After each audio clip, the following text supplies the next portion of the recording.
아침 6시 알람이 울립니다. 눈을 뜨자마자 마음부터 무겁습니다. 이번 달 카드값은 어떻게 내지? 관리비와 병원비는 얼마나 나오려나? 여러분도 이런 아침을 맞이하신 적 있으신가요? 침대에서 일어나기도 전에 벌써 불안이 밀려옵니다. 마음은 무겁고 생각은 복잡하고 미래는 막막합니다. 세상은 이렇게 말합니다. 더 일해라. 더 벌어라. 그게 답이다. 그래서 우리는 더 열심히 일합니다. 새벽부터 밤까지 뛰어다닙니다. 그런데 이상합니다. 아무리 일해도 통장 잔고는 늘지 않습니다. 오히려 빚만 늘어갑니다. 그런데 하나님은 정반대로 말씀하십니다. 먼저 나를 찾으라. 그러면 이 모든 것을 더하리라. 마태복음 6장 33절입니다. 먼저 그의 나라와 그의 의를 구하라. 그리하면 이 모든 것을 너희에게 더하시리라. 존 파이퍼 목사는 50년간 매일 아침 같은 기도를 했습니다. 주여, 아침마다 주의 인자하심으로 우리를 만족하게 하소서. 시편 90편 14절의 말씀입니다. 그는 영어 이니셜의 첫 글자를 따서 I, O, O, S라는 4단계 기도법을 만들었습니다. I는 인클라인으로 마음을 기울이는 것, O는 오픈으로 영의 눈을 여는 것, U는 유나이트로 마음을 하나로 모으는 것, S는 세티스파이로 아침마다 만족하게 하는 것. 이 4단계 기도법으로 그는 평생 하나님과 동행했습니다. 그리고 조용기 목사는 1958년 천막교회에서 이렇게 시작했습니다. 5명, 아무것도 없었습니다. 천막 한 동, 의자 몇 개가 전부였습니다. 먹을 것도 입을 것도 부족했습니다. 하지만 한 가지는 있었습니다. 오직 매일 새벽 기도만 있었습니다. 비가 오나 눈이 오나 새벽 5시면 그곳에 모였습니다. 그런데 어떻게 되었을까요? 67년 후 80만 명이 모이는 세계 최대 교회가 되었습니다. 기네스북에 오른 기적이 일어났습니다. 그가 증거했습니다. 하나님을 먼저 찾으면 영적 평안과 건강과 재정의 회복이 따라옵니다. 이것이 삼중 축복입니다. 세상의 방법은 일 먼저, 그 다음 하나님입니다. 하지만 하나님의 방법은 하나님 먼저, 그 다음 일입니다. 순서가 바뀌면 결과도 바뀝니다. 사랑하는 여러분, 오늘 이 시간 당신의 아침과 재정을 바꿀 7가지 기도의 비밀을 나눕니다. 존 파이퍼의 검증된 방법과 조용기 목사의 살아있는 간증이 하나로 만납니다. 이 7가지 기도를 매일 아침 실천하시는 분들에게 놀라운 변화가 일어나고 있습니다. 끝까지 함께 하시겠습니까? 그럼 시작하겠습니다. 여러분은 아침에 눈 뜨자마자 무슨 생각을 하십니까? 대부분의 사람들은 스마트폰부터 찾습니다.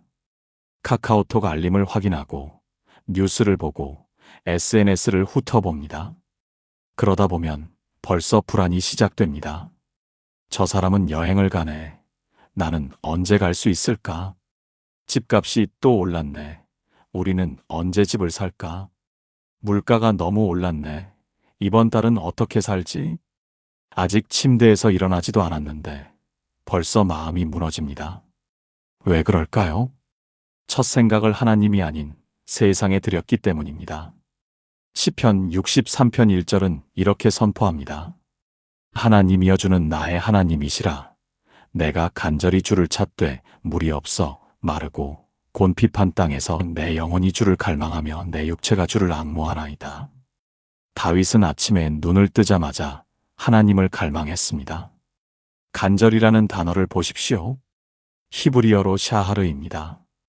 이 단어는 새벽, 동이 트다라는 뜻도 있습니다. 즉, 다윗은 동이 트자마자, 새벽이 되자마자 하나님을 찾았다는 것입니다. 물 없는 사막에서 물을 찾듯이 하나님을 갈망했습니다. 그런데 다윗이 이 시편을 쓴 때는 언제입니까? 유다 광야에 있을 때입니다.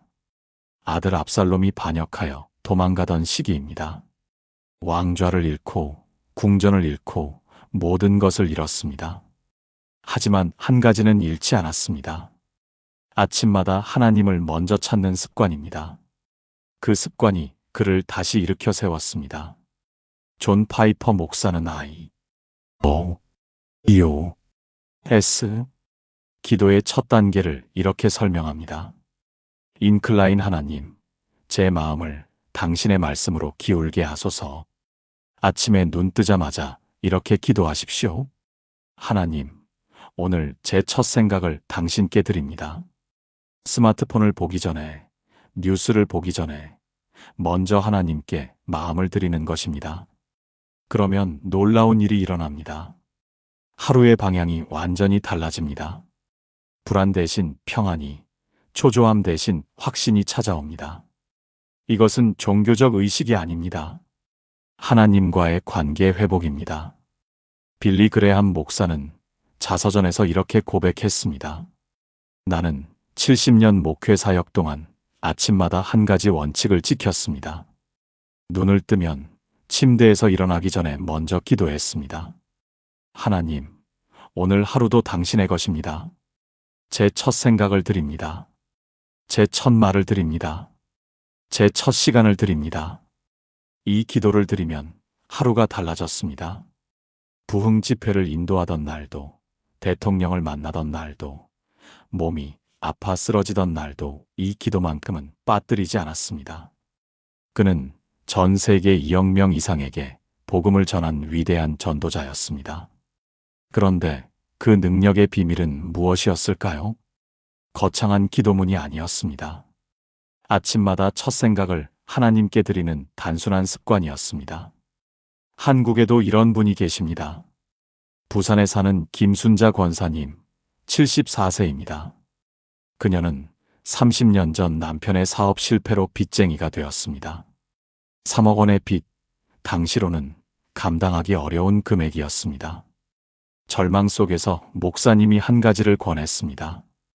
권사님, 아침에 눈 뜨자마자 먼저 하나님께 첫 생각을 드리세요. 그녀는 그렇게 시작했습니다. 알람이 울리면 침대에 누운 채로 이렇게 기도했습니다. 하나님, 오늘 제 첫 생각을 드립니다. 단 한 문장이었습니다. 그런데 신기한 일이 일어났습니다. 하루가 평안해졌습니다. 3개월 후부터 작은 변화가 보이기 시작했습니다. 아르바이트 자리가 생겼고 남편도 새 직장을 구했습니다. 5년 후 3억 원의 빚을 모두 갚았습니다. 그녀는 지금도 매일 아침 그 기도를 합니다. 제가 배운 것은 이것입니다. 하나님은 첫 것을 원하십니다. 첫 열매, 첫 소산, 첫 시간, 첫 생각. 첫 것을 드리면 나머지도 축복하십니다. 사랑하는 여러분, 지금 저와 함께 이렇게 기도해 보시겠습니까? 하나님 아버지, 오늘 아침 제 첫 생각을 당신께 드립니다. 제 마음을 당신의 말씀으로 기울게 하소서. 세상의 소식이 아니라 하늘의 음성을 먼저 듣게 하소서. 불안 대신 평안을, 초조함 대신 확신을 주소서. 오늘 하루 제 생각과 말과 행동이 모두 당신께 영광 돌리게 하소서. 예수님의 이름으로 기도합니다. 아멘. 내일 아침부터 이 기도로 하루를 시작해 보세요. 여러분, 첫 생각을 하나님께 드리는 것이 어렵게 느껴지십니까? 괜찮습니다. 처음엔 누구나 어렵습니다. 하지만 21일만 계속하면 습관이 됩니다. 습관이 되면 자연스러워집니다. 그리고 그때부터 진짜 변화가 시작됩니다. 그런데 첫 생각만으로는 부족합니다. 두 번째로 중요한 것이 있습니다. 바로 감사입니다. 아침에 일어나면 불안부터 찾아오는 분들이 많습니다. 오늘은 무슨 일이 생길까? 또 나쁜 소식이 들리지 않을까? 혹시 직장에서 안 좋은 일이 생기지 않을까? 이런 생각들이 꼬리를 물고 이어집니다. 그러다 보면 아직 일어나지도 않은 일 때문에 마음이 무너집니다. 심리학에서는 이것을 예기 불안이라고 부릅니다. 아직 일어나지 않은 미래를 걱정하며 현재를 망치는 것입니다. 특히 재정 문제가 있는 분들은 아침마다 이런 불안과 싸웁니다. 이번 달은 어떻게 살지? 다음 달은? 내년은? 불안은 불안을 낳고 걱정은 걱정을 낳습니다. 빌립보서 4장 6-7절 말씀입니다. 아무것도 염려하지 말고 다만 모든 일에 기도와 간구로 너희 구할 것을 감사함으로 하나님께 아뢰라. 그리하면 모든 지각에 뛰어난 하나님의 평강이 그리스도 예수 안에서 너희 마음과 생각을 지키시리라. 이 말씀의 핵심은 무엇입니까? 염려하지 말라가 아닙니다. 감사함으로 아뢰라입니다. 바울은 염려 대신 기도하라고 하지 않았습니다. 염려 대신 감사하며 기도하라고 했습니다. 감사가 빠진 기도는 힘이 없습니다. 감사가 있는 기도는 하늘을 움직입니다. 바울이 이 편지를 쓴 곳은 어디입니까? 로마의 감옥입니다. 쇠사슬에 묶여 있었습니다. 언제 죽을지 모르는 상황이었습니다. 그런데 그는 감사함으로 기도하라고 외쳤습니다. 왜일까요? 감사가 염려를 이기는 가장 강력한 무기이기 때문입니다. 존 파이퍼 목사의 아이. S. 기도 중 마지막 S는 세터스파이입니다. 주여, 아침마다 주의 인자하심으로 우리를 만족하게 하소서. 만족은 감사에서 나옵니다. 있는 것에 감사할 때 만족이 찾아옵니다. 없는 것을 보면 불안하고 있는 것을 보면 감사합니다. 아침에 눈을 뜨면 이렇게 기도해 보세요. 하나님, 오늘도 눈을 뜨게 하셨으니 감사합니다. 숨 쉴 수 있으니 감사합니다. 가족이 있으니 감사합니다. 오늘 하루를 살 수 있으니 감사합니다. 단순해 보이지만 이것이 불안을 이기는 비결입니다. 조용기 목사는 이렇게 가르쳤습니다. 아침마다 3가지를 감사하십시오. 그러면 하루가 달라집니다. 1970년대 서울 대조동 천막교회 시절의 이야기입니다. 한 권사님이 조용기 전도사를 찾아왔습니다. 전도사님, 저는 감사할 것이 하나도 없어요. 남편은 술만 먹고 아이들은 배고파하고 집세도 밀렸어요. 어떻게 감사하라는 겁니까?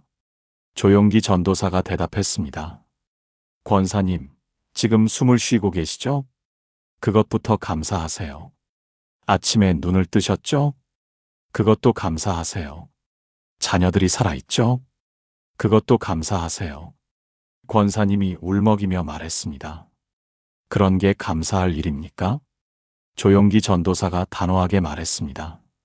권사님, 지금 당장 병원에 가보세요. 숨도 못 쉬고 눈도 못 뜨고 자녀도 없는 분들이 얼마나 많은지. 우리가 당연하게 여기는 것들이 사실은 가장 큰 축복입니다. 그 권사님은 그날부터 달라졌습니다. 매일 아침 3가지를 감사하기 시작했습니다. 오늘도 살아있음에 감사합니다.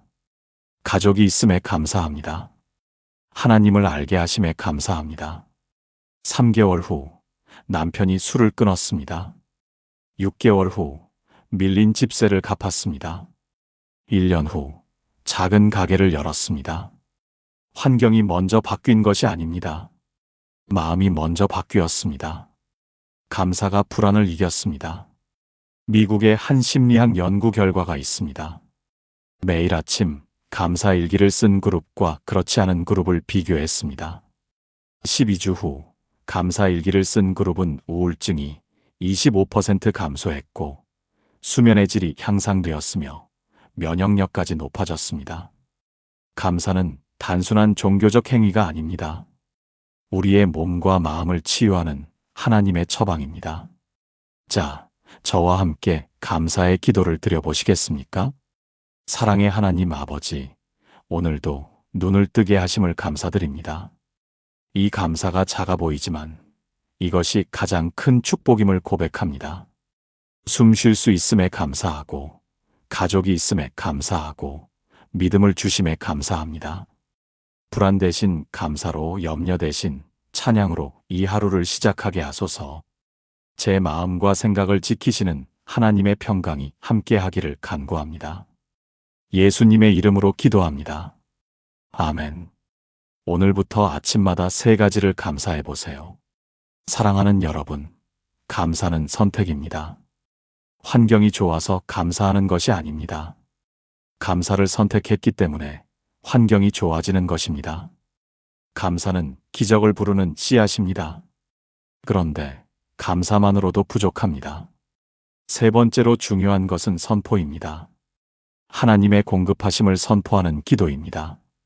많은 분들이 재정 문제로 고통받고 있습니다. 월급은 들어오는데 나가는 돈이 더 많습니다. 저축은커녕 빚만 늘어갑니다. 이렇게 살다가는 평생 가난하겠구나. 이런 생각이 들 때가 있습니다. 그러면 더 절망스러워집니다. 어떤 분들은 이렇게 기도합니다. 하나님, 돈 좀 주세요. 하지만 응답이 없는 것처럼 느껴집니다. 왜 그럴까요?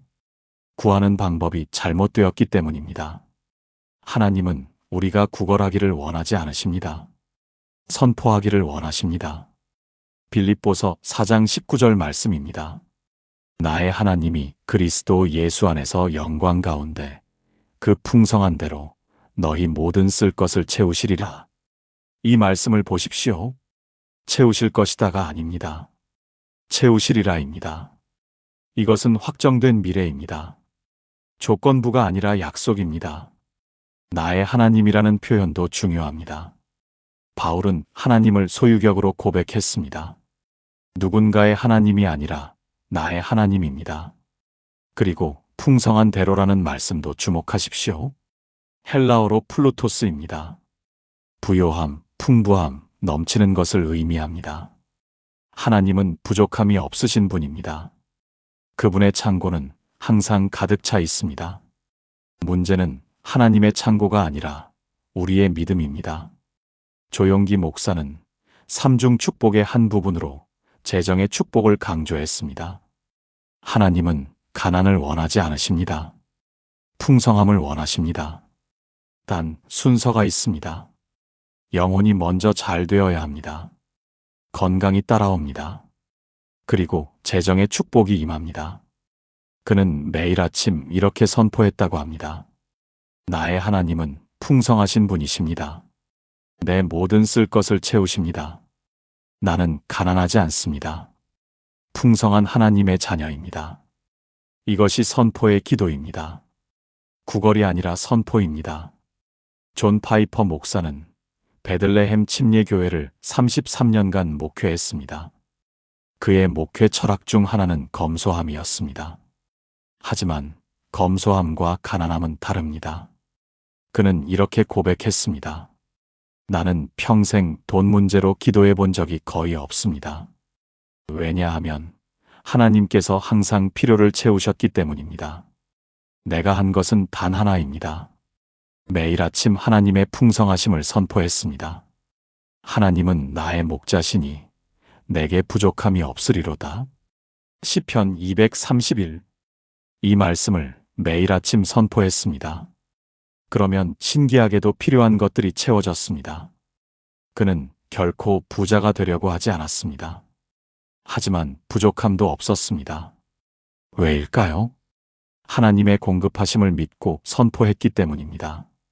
한국에도 비슷한 간증이 있습니다. 1980년대 서울에 사는 박정수 집사님 이야기입니다. 그는 작은 구멍 가게를 운영했습니다. 매출이 좋지 않아 늘 적자였습니다. 어느 날 조용기 목사의 집회에 참석했습니다. 그날 들은 메시지가 그를 바꿨습니다. 여러분, 하나님은 풍성하신 분입니다. 가난을 선포하지 마십시오. 풍성함을 선포하십시오. 박 집사는 그날부터 매일 아침 가게 문을 열기 전에 선포했습니다. 나의 하나님은 풍성하신 분이십니다. 오늘 이 가게를 통해 하나님의 공급하심이 나타날 것입니다. 필요한 손님이 올 것입니다. 팔아야 할 물건이 팔릴 것입니다. 하나님의 영광이 나타날 것입니다. 처음에는 아무 변화가 없었습니다. 하지만 그는 계속 선포했습니다. 3개월 후부터 변화가 보이기 시작했습니다. 단골 손님이 늘어났습니다. 소문을 듣고 찾아오는 사람들이 생겼습니다. 5년 후 그는 가게를 5개로 늘렸습니다. 지금은 중소기업 대표가 되었습니다. 그는 지금도 매일 아침 같은 기도를 합니다. 선포는 하나님과의 계약입니다. 하나님의 약속을 믿고 선포하면 반드시 이루어집니다. 여러분, 지금 함께 선포의 기도를 드리겠습니다. 전능하신 하나님 아버지, 당신은 풍성하신 분이십니다. 모든 것이 당신의 것이며 당신은 부족함이 없으십니다. 오늘 저는 선포합니다. 나의 하나님은 나의 모든 쓸 것을 채우십니다. 영광 가운데 그 풍성한 대로 공급하십니다.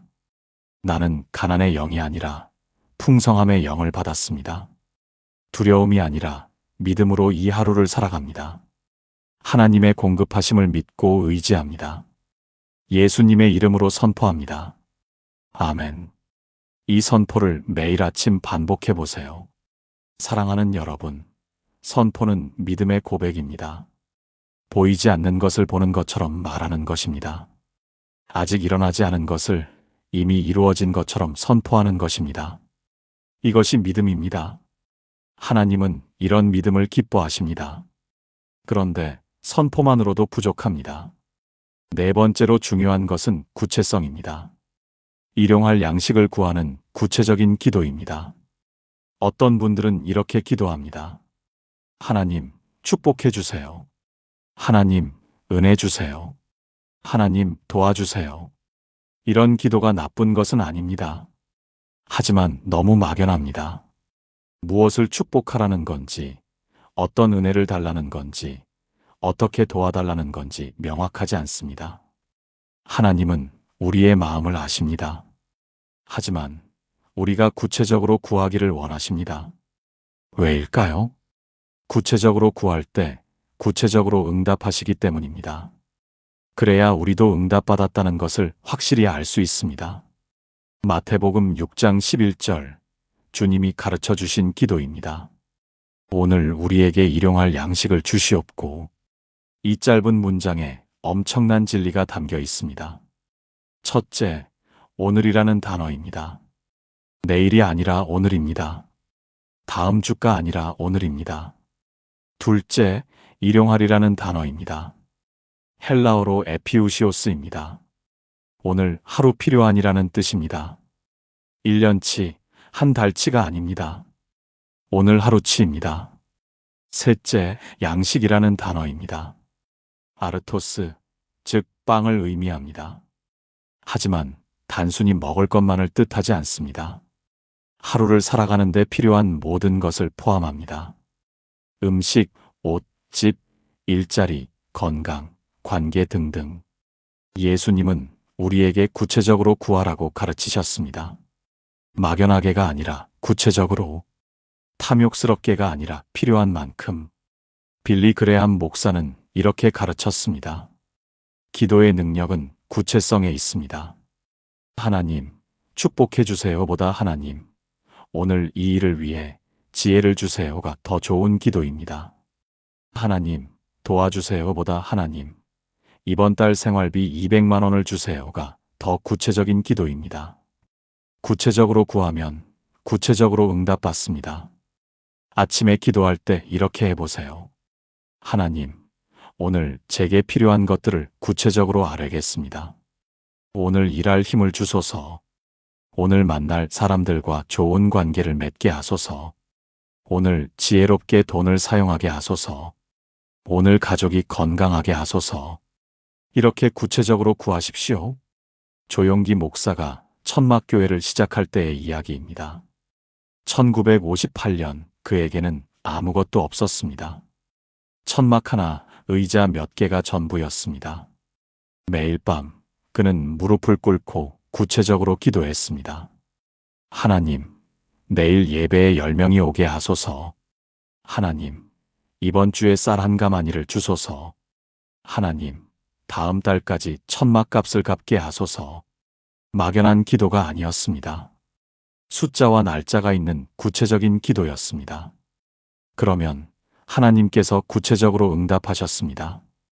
10명이 와야 할 때 정확히 10명이 왔습니다. 쌀 한 가마니가 필요할 때 누군가 가져다 주었습니다. 천막값 갚을 날이 되면 헌금이 모였습니다. 그는 기도 응답 노트를 만들었습니다. 구체적으로 구한 것들을 적고 응답받은 날짜를 기록했습니다. 50년 후 그 노트를 보여주며 이렇게 간증했습니다. 여러분, 하나님은 구체적으로 응답하십니다. 막연하게 구하면 막연하게 응답하시고 구체적으로 구하면 구체적으로 응답하십니다. 부산에 사는 이영희 권사님의 간증입니다. 그녀는 2020년 코로나 때 식당을 운영했습니다. 손님이 끊겨 매출이 80% 감소했습니다. 월세 300만 원, 직원 급여 200만 원, 식자재비 150만 원, 매달 650만 원이 필요했습니다. 그녀는 절망했습니다. 하지만 목사님이 한 가지를 권했습니다. 권사님, 구체적으로 기도하세요. 그녀는 매일 아침 이렇게 기도했습니다. 하나님, 이번 달 650만 원을 주소서. 월세 300만 원, 급여 200만 원, 식자재비 150만 원을 주소서. 첫 달 정확히 650만 원이 모였습니다. 배달 주문이 늘어났고 단골 손님이 생겼습니다. 두 번째 달도 650만 원이 모였습니다. 세 번째 달부터는 700만 원이 넘었습니다. 지금은 식당이 안정되어 매달 1000만 원 이상 수익이 납니다. 그녀는 말합니다. 구체적으로 구하니까 구체적으로 응답하시더라고요. 이제 저는 모든 기도를 구체적으로 합니다. 여러분, 함께 구체적인 기도를 드려보시겠습니까? 하나님 아버지, 오늘 제게 일용할 양식을 주소서. 오늘 제가 일할 힘과 지혜를 주소서. 오늘 제 가족이 건강하게 하소서. 오늘 필요한 경비를 채워주소서. 이번 달 생활비와 월세와 공과금을 주소서. 구체적으로 구하오니 구체적으로 응답하소서. 당신의 신실하심을 믿고 의지합니다. 예수님의 이름으로 기도합니다. 아멘. 여러분도 오늘부터 구체적으로 기도해 보세요. 사랑하는 여러분, 하나님은 여러분의 구체적인 필요를 아십니다. 그리고 구체적으로 채우기를 원하십니다. 두려워하지 말고 구체적으로 구하십시오. 하나님께서 구체적으로 응답하실 것입니다. 그런데 구체적으로 구하는 것만으로는 부족합니다. 다섯 번째로 중요한 것은 청지기 정신입니다. 받은 것을 어떻게 관리하느냐가 더 중요합니다. 많은 분들이 이렇게 생각합니다. 내가 번 돈은 내 것이다. 내 돈을 내 마음대로 쓰는 게 뭐가 잘못인가? 이것이 세상의 생각입니다. 하지만 성경의 가르침은 다릅니다. 우리가 가진 모든 것은 원래 하나님의 것입니다. 우리는 단지 관리자일 뿐입니다. 청지기입니다. 청지기는 주인의 재산을 맡아 관리하는 사람입니다. 잘 관리하면 더 많은 것을 맡게 됩니다. 잘못 관리하면 빼앗깁니다. 재정 문제로 고통받는 많은 사람들의 공통점이 있습니다. 청지기 정신이 없다는 것입니다. 받기만 하려 하고 관리하지 않고 드리지 않습니다. 말라기 3장 10절 말씀입니다. 만군의 여호와가 이르노라. 너희의 온전한 11조를 창고에 들여 나의 집에 양식이 있게 하고 그것으로 나를 시험하여 내가 하늘 문을 열고 너희에게 복을 쌓을 곳이 없도록 붙지 아니하나 보라. 이 말씀에서 하나님은 우리에게 도전하십니다. 나를 시험하라. 성경에서 하나님을 시험하라고 하신 유일한 구절입니다. 왜 시험하라고 하실까요? 확신이 있기 때문입니다. 11조를 드리는 자에게 복을 쌓을 곳이 없도록 부어주시겠다는 확신입니다. 11조는 단순한 헌금이 아닙니다. 하나님이 주인이심을 인정하는 고백입니다.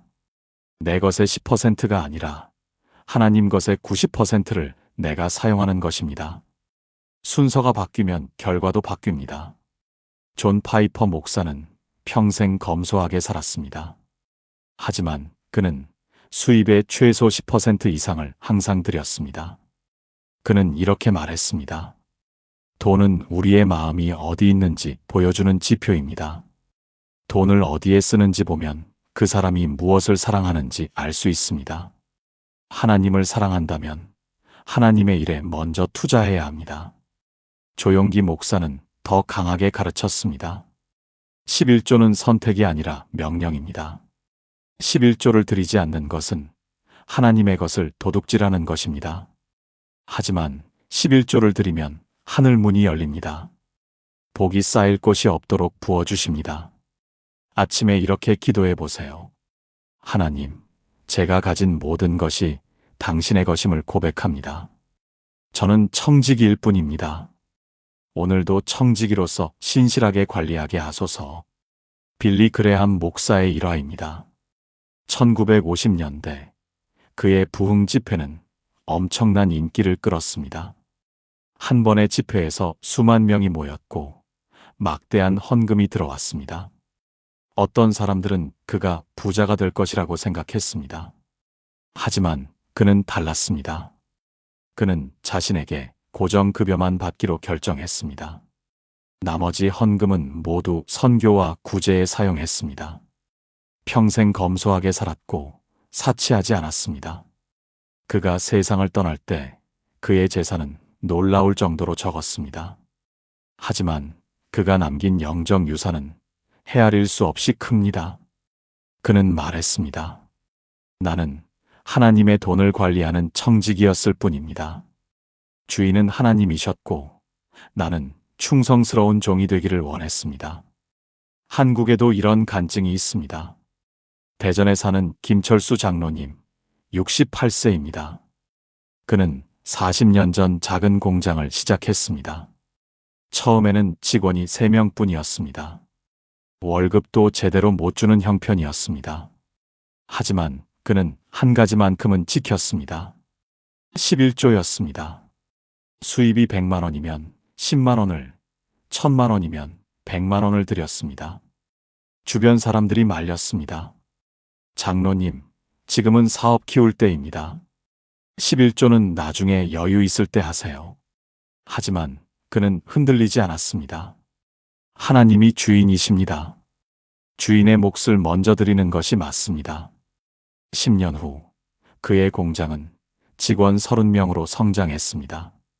20년 후 직원 100명의 중견기업이 되었습니다. 30년 후 연 매출 500억 원의 회사가 되었습니다.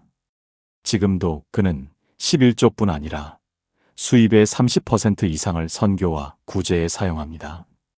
그는 간증합니다. 11조는 손해가 아니라 투자입니다. 하늘 창고에 쌓는 투자입니다. 하나님은 절대로 빚지지 않으십니다. 여러분, 함께 청지기의 기도를 드리겠습니다. 하나님 아버지, 제가 가진 모든 것이 당신의 것임을 고백합니다. 제 시간, 제 재능, 제 재물 모두 당신께서 맡기신 것입니다. 저는 청지기입니다. 신실한 청지기가 되게 하소서. 받은 것을 잘 관리하고 드릴 것을 드리며 나눌 것을 나누게 하소서. 하늘 창고에 보물을 쌓는 지혜를 주소서. 복을 받는 것도 감사하지만 복의 통로가 되는 것이 더 큰 축복임을 깨닫게 하소서.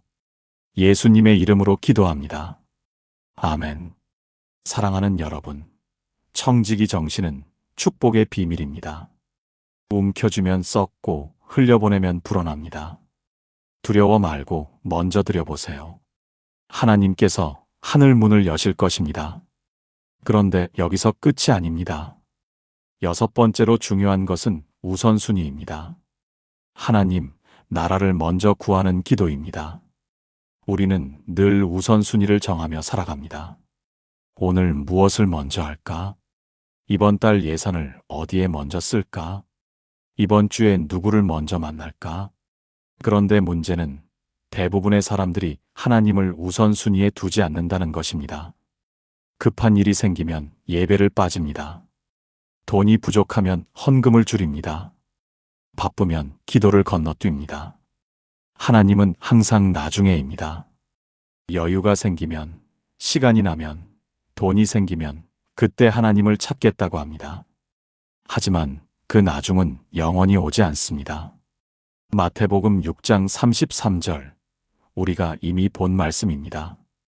먼저 그의 나라와 그의 의를 구하라. 그리하면 이 모든 것을 너희에게 더하시리라. 먼저라는 단어가 핵심입니다. 헬라어로 프로톤입니다. 첫 번째로 무엇보다도 우선적으로라는 의미입니다. 그의 나라를 나중에 구하면 이 모든 것을 더하신다고 하지 않으셨습니다. 먼저 구하라고 하셨습니다. 그러면 이 모든 것이 무엇입니까? 앞 구절을 보면 알 수 있습니다. 무엇을 먹을까? 무엇을 마실까? 무엇을 입을까? 즉, 생활의 모든 필요를 의미합니다. 하나님은 약속하십니다. 내 나라를 먼저 구하면 내 모든 필요를 책임지겠다고. 순서가 바뀌면 안 됩니다. 내 필요를 먼저 채우려고 하면 영원히 부족합니다. 하나님, 나라를 먼저 구하면 모든 것이 더해집니다. 존 파이퍼 목사는 이렇게 가르쳤습니다. 하나님을 가장 사랑하는 사람이 가장 행복한 사람입니다. 왜냐하면 하나님은 무한하시기 때문입니다. 유한한 것에서 만족을 구하면 항상 부족합니다. 무한하신 하나님에게서 만족을 구하면 영원히 만족합니다. 그는 매일 아침 이렇게 기도했습니다. 하나님, 오늘도 당신 나라를 먼저 구하게 하소서. 제 계획이 아니라 당신의 계획을 먼저 생각하게 하소서. 제 유익이 아니라 당신의 영광을 먼저 추구하게 하소서. 조용기 목사도 같은 원리를 가르쳤습니다. 하나님을 첫째로 두는 사람에게 하나님은 모든 것이 되십니다. 하나님을 둘째로 두는 사람에게 하나님은 아무것도 아니십니다. 빌리 그레함 목사가 젊었을 때의 일입니다. 1940년대 그는 작은 교회의 부목사였습니다. 월급은 겨우 생활비를 감당할 정도였습니다. 그때 한 대형 교회에서 제안이 들어왔습니다. 담임 목사 자리였고 월급은 10배 이상이었습니다. 가족들도 좋아했고 친구들도 축하했습니다. 하지만 그는 고민에 빠졌습니다. 기도하며 하나님의 뜻을 구했습니다. 그때 마태복음 6장 33절이 마음에 떠올랐습니다. 먼저 그의 나라와 그의 의를 구하라. 그는 결단했습니다. 대형 교회를 거절하고 전도 사역을 시작하기로. 주변 사람들은 이해하지 못했습니다. 왜 좋은 기회를 차버리는 겁니까? 하지만 그는 확신했습니다. 하나님, 나라를 먼저 구하면 하나님께서 책임지십니다. 그로부터 5년 후 그는 세계적인 전도자가 되었습니다. 수백만 명에게 복음을 전하게 되었습니다. 만약 그때 돈을 먼저 선택했다면 어땠을까요? 아마도 우리는 빌리 그레함이라는 이름을 몰랐을 것입니다. 한국에도 비슷한 간증이 있습니다. 인천에 사는 최미경 집사님, 52세입니다.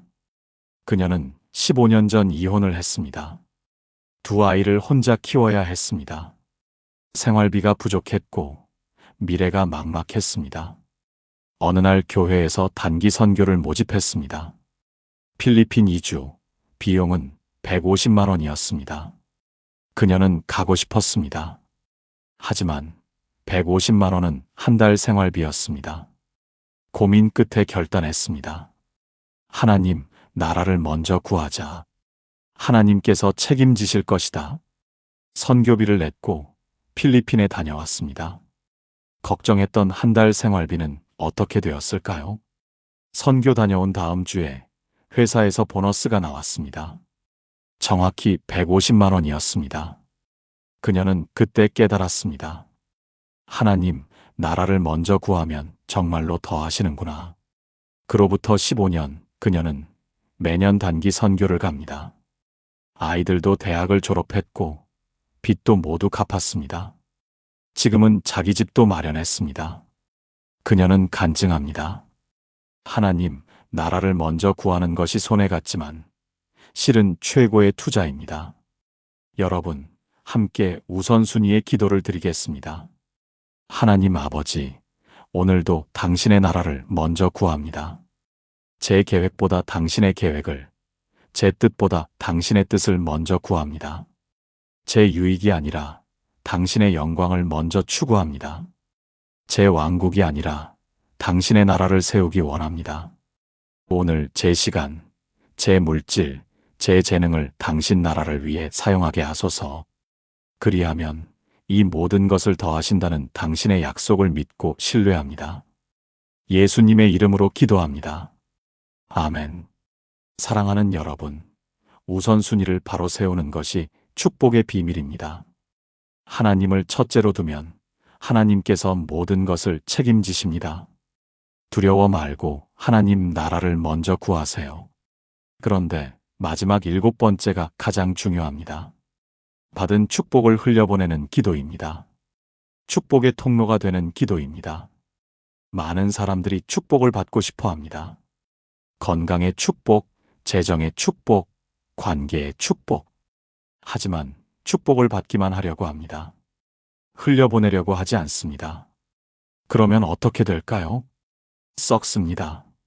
물이 고이면 썩듯이 축복도 고이면 썩습니다. 하나님께서 축복을 주시는 이유는 우리가 잘 먹고 잘 살라는 것만이 아닙니다. 우리를 통해 다른 사람에게 복이 흘러가게 하려는 것입니다. 우리는 축복의 저수지가 아니라 축복의 통로입니다. 받기만 하는 사람은 결국 빈곤해집니다. 받고 나누는 사람은 더욱 풍성해집니다. 창세기 12장 2-3절 아브라함에게 하신 말씀입니다. 내가 너로 큰 민족을 이루고 내게 복을 주어 내 이름을 창대하게 하리니 너는 복이 될지라. 너를 축복하는 자에게는 내가 복을 내리고 너를 저주하는 자에게는 내가 저주하리니 땅의 모든 족속이 너로 말미암아 복을 얻을 것이라. 하나님은 아브라함에게 복을 주셨습니다. 하지만 그 복의 목적이 무엇입니까? 너는 복이 될지라. 땅의 모든 족속이 너로 말미암아 복을 얻을 것이라. 아브라함 혼자 잘 살라고 복을 주신 것이 아닙니다. 아브라함을 통해 온 세상이 복을 받게 하려고 주신 것입니다. 이것이 하나님의 축복 원리입니다. 받는 것으로 끝나면 안 됩니다. 흘려보내야 합니다. 나누어야 합니다. 그럴 때 더 큰 복이 임합니다. 존 파이퍼 목사는 이렇게 가르쳤습니다. 기쁨은 나눌 때 배가 됩니다. 축복도 마찬가지입니다.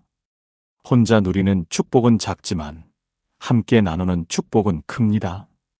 조용기 목사는 삼중 축복을 가르치며 항상 이것을 강조했습니다. 영혼이 잘 되고 범사가 잘 되고 강건한 것은 나만을 위한 것이 아닙니다. 다른 사람을 돕기 위한 것입니다. 내가 건강해야 아픈 사람을 돌볼 수 있습니다. 내가 풍족해야 가난한 사람을 도울 수 있습니다. 내가 영적으로 충만해야 영혼을 구원할 수 있습니다. 아침에 이렇게 기도해 보세요. 하나님, 오늘도 저를 축복의 통로로 사용하소서. 제가 받은 축복이 다른 사람에게 흘러가게 하소서. 빌리 그레함 목사는 평생 엄청난 헌금을 받았습니다. 한 번의 집회에서 수억 원씩 들어왔습니다. 하지만 그는 그 돈을 자신을 위해 쓰지 않았습니다. 전 세계 선교와 구제에 사용했습니다. 그가 세운 빌리 그레함 전도 협회는 전 세계에 복음을 전파했습니다. 가난한 나라에 교회를 지었고 선교사를 파송했습니다. 그는 말했습니다. 하나님께서 나에게 복을 주신 것은 나만 잘 살라고가 아닙니다. 이 복을 통해 더 많은 사람이 복음을 듣게 하려는 것입니다. 나는 단지 통로일 뿐입니다. 2005년 그는 85세의 나이로 뉴욕에서 마지막 대형 집회를 인도했습니다. 몸은 약했지만 음성은 여전히 힘이 있었습니다. 그날 밤 24만 명이 모였습니다. 그가 복음을 전했고 수만 명이 결단했습니다. 집회가 끝난 후 그는 조용히 무릎을 꿇고 기도했습니다. 하나님, 제 인생을 축복의 통로로 사용해 주셔서 감사합니다. 한국에도 아름다운 간증이 있습니다. 광주에 사는 박영수 장로님, 70세입니다. 그는 30년 전 작은 세탁소를 운영했습니다. 장사가 잘 되어 돈을 많이 벌었습니다. 그런데 어느 날 깨달았습니다. 이 돈이 다 무슨 소용인가? 그때 조용기 목사의 설교를 들었습니다. 여러분은 축복의 통로입니다. 그날부터 그는 달라졌습니다. 번 돈의 절반을 선교와 구제에 사용하기 시작했습니다. 가난한 학생들의 학비를 대주었습니다. 어려운 교회의 건축을 도왔습니다. 북한 선교를 위해 헌금했습니다. 주변 사람들이 말렸습니다. 장로님, 너무 많이 주시는 거 아닙니까? 하지만 그는 웃으며 대답했습니다. 많이 주는 게 아닙니다. 받은 것에 비하면 적게 주는 겁니다. 신기한 일이 일어났습니다. 나눌수록 더 풍성해졌습니다. 세탁소는 5개 지점으로 늘어났습니다. 수입은 10배가 되었습니다. 하지만 그는 더 많이 나눴습니다. 지금까지 그가 선교와 구제에 사용한 돈은 30억 원이 넘습니다. 그런데 그는 여전히 풍족합니다. 그는 간증합니다. 제가 깨달은 것은 이것입니다. 하나님은 나누는 자를 통해 일하십니다. 축복을 움켜주면 썩지만 흘려보내면 더 큰 축복이 임합니다. 저는 단지 축복의 통로일 뿐입니다. 2023년 그는 자신의 모든 재산을 선교재단에 기부하기로 결정했습니다. 자녀들도 찬성했습니다. 아버지께서 보여주신 삶이 우리에게 가장 큰 유산입니다. 사랑하는 여러분, 마지막 기도를 함께 드리겠습니다. 하나님 아버지, 저를 축복의 통로로 사용하소서. 제가 받은 모든 축복이 다른 사람에게 흘러가게 하소서. 제 건강이 아픈 사람을 돌보는 데 쓰이게 하시고, 제 재물이 가난한 사람을 돕는 데 사용되게 하시며, 제 믿음이 잃어버린 영혼을 구원하는 데 쓰이게 하소서. 움켜쥐지 않고 흘려보내는 지혜를 주소서. 받는 것보다 주는 것이 더 복되다는 진리를 깨닫게 하소서. 저를 통해 하나님의 사랑이 이 땅에 흘러가게 하소서. 예수님의 이름으로 기도합니다. 아멘. 사랑하는 여러분, 우리는 축복의 끝이 아니라 축복의 통로입니다. 하나님께서 우리에게 복을 주신 이유는 우리를 통해 더 많은 사람이 복을 받게 하려는 것입니다. 이것이 하나님의 계획입니다. 두려워 말고 나누세요. 움켜쥐지 말고 흘려보내세요. 그럴 때 하늘 문이 열리고 복이 쌓일 곳이 없도록 부어집니다. 지금까지 나눈 7가지 아침 기도를 하나의 기도로 드리겠습니다. 여러분, 함께 기도하시겠습니까? 전능하신 하나님 아버지, 오늘 아침 제 첫 생각을 당신께 드립니다. 불안 대신 감사로, 염려 대신 찬양으로 이 하루를 시작합니다. 당신은 풍성하신 분이시며 제 모든 쓸 것을 채우시는 분이심을 선포합니다. 오늘 제게 일용할 양식을 주소서. 구체적으로 필요한 것들을 구체적으로 채워주소서. 제가 가진 모든 것이 당신의 것임을 고백합니다. 저는 청지기일 뿐입니다. 신실한 청지기가 되게 하소서. 무엇보다도 당신의 나라와 당신의 의를 먼저 구합니다. 제 계획이 아니라 당신의 계획을, 제 뜻이 아니라 당신의 뜻을 먼저 구합니다. 그리하면 이 모든 것을 더하신다는 당신의 약속을 믿고 신뢰합니다. 저를 축복의 통로로 사용하소서. 제가 받은 모든 축복이 다른 사람에게 흘러가게 하소서. 영혼이 잘 되고 범사가 잘 되고 강건하게 하시되 이 모든 축복이 나만을 위한 것이 아니라 하나님 나라를 위한 것임을 깨닫게 하소서. 오늘도 제 입술로 당신을 찬양하고 제 손으로 당신의 일을 하며 제 발로 당신의 길을 걷게 하소서. 아침마다 주의 인자하심으로 저를 만족하게 하시고 하루 종일 기뻐하고 즐거워하게 하소서. 이 기도를 들으시고 응답하시는 살아계신 예수 그리스도의 이름으로 기도합니다. 아멘. 사랑하는 여러분, 지금까지 아침에 눈 뜨자마자 드려야 할 7가지 기도를 나누었습니다. 첫째, 아침 첫 생각을 하나님께 드리는 기도. 하루의 시작을 하나님께 드리면 하루 전체가 달라집니다. 둘째, 불안 대신 감사로 시작하는 기도. 감사는 불안을 이기는 가장 강력한 무기입니다. 셋째, 하나님의 공급하심을 선포하는 기도. 구걸이 아니라 선포입니다. 하나님의 풍성하심을 믿고 선포하십시오. 넷째, 일용할 양식을 구하는 기도. 구체적으로 구하면 구체적으로 응답받습니다. 다섯째, 청지기 정신으로 드리는 기도. 우리는 소유자가 아니라 관리자입니다. 신실한 청지기가 되십시오. 여섯째, 하나님 나라를 먼저 구하는 기도. 우선순위를 바로 세우면 모든 것이 바로 섭니다. 일곱째, 축복의 통로가 되는 기도. 받기만 하지 말고 흘려보내십시오. 그럴 때 더 큰 축복이 임합니다. 이 7가지 기도는 존 파이퍼 목사의 IOS 기도법과 조용기 목사의 3중 축복, 그리고 빌리 그레함 목사의 평생 기도 원리를 담고 있습니다. 검증된 방법입니다. 수많은 사람들이 이 기도로 삶이 변화되었습니다. 재정이 회복되었고, 관계가 회복되었으며, 건강이 회복되었습니다. 무엇보다 하나님과의 관계가 회복되었습니다. 여러분도 오늘부터 시작해보세요. 내일 아침 눈을 뜨면 스마트폰을 보기 전에 먼저 기도하십시오. 이 7가지 기도를 한 번에 다 하기 어려우면 하나씩 시작해도 좋습니다. 중요한 것은 시작하는 것입니다. 21일만 계속하면 습관이 됩니다.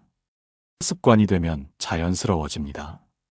그리고 그때부터 진짜 변화가 시작됩니다. 하나님은 여러분을 축복하기를 원하십니다. 하지만 순서가 있습니다. 먼저 하나님을 찾으십시오. 그러면 하나님께서 여러분의 모든 필요를 채우실 것입니다. 오늘 이 말씀이 여러분의 삶에 축복이 되기를 간절히 기도합니다. 여러분이 이 7가지 기도를 실천하기로 다짐하셨다면 댓글에 아멘이라고 남겨주세요. 이 영상이 도움이 되셨다면 좋아요를 눌러주시고 더 많은 분들이 함께 은혜 받을 수 있도록 공유 부탁드립니다. 구독과 알림 설정도 잊지 마세요. 다음 영상에서 더 좋은 말씀으로 찾아뵙겠습니다. 여러분의 아침을 축복합니다. 여러분의 하루를 축복합니다. 여러분의 인생을 축복합니다. 하나님의 은혜와 평강이 여러분과 여러분의 가정에 항상 함께 하시기를 기도합니다. 감사합니다.